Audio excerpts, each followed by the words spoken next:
For many people, joy is mistaken for happiness. And that's really unfortunate. For many people, they think, oh, if I'm happy, or that's when I experience joy.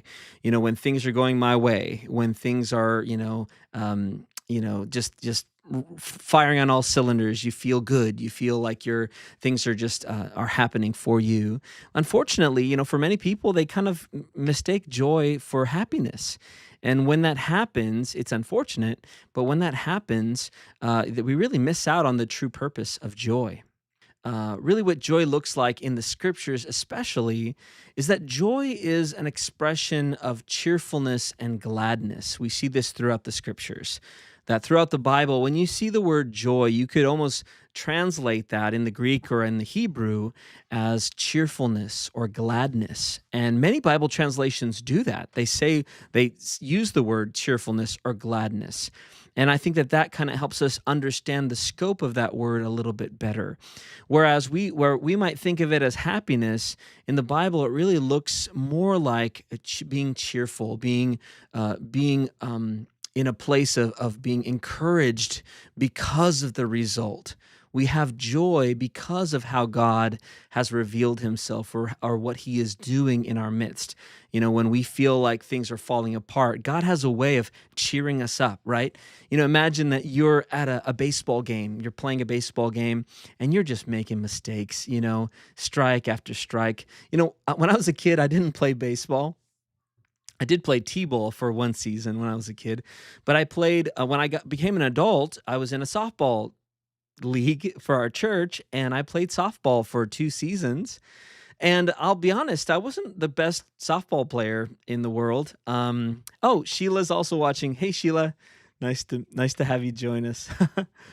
But when I was playing softball, when I was a young adult, I wasn't all that great at playing softball, and so there were times when I just kind of felt a little bummed out. I just wasn't doing so great. But I did have my son with me. My son was about 2 years old, and he would watch from the benches, the bleachers, and he would cheer for me. He would give me encouragement. He'd just say, "Hey, Dad," like cheering his face off, like "Go, go."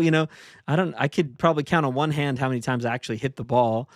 But my son was always cheering for me, and because of that cheerfulness, it gave me a sense of encouragement that I could really make something. I could really do something here. And so many times in the scriptures, like I said, the word for joy can be replaced with cheerfulness or gladness. That really makes such a big difference in our life. When we think that God is doing something special, he's doing something new, he's showing us who he is, so that we would be cheered up, that we would have encouragement for the life that we're living, for his sake. It's in the scriptures that we see the same word that's used for joy used in various contexts. And it's in James chapter 1 that it really kind of comes to a head, I think, for me as I consider the word of God. It's in James chapter 1 that James says, "Count it all joy, my brothers and sisters, when you come to trials of various kinds." And that James is trying to say to you and to me that when we come to a place where there are trials in our life, we should count it as joy. And that can be a little bit maybe contradictory for you. It might be a little challenging for you to think, well, if I'm going through difficulty, why would I think of this as like a good thing? But really, I would say that the best way that we can understand God more fully is when we are challenged, when we go through difficulties in life. It really shows us who God is and what he has done, and how he's going to make something beautiful out of something that can be so ugly or so challenging.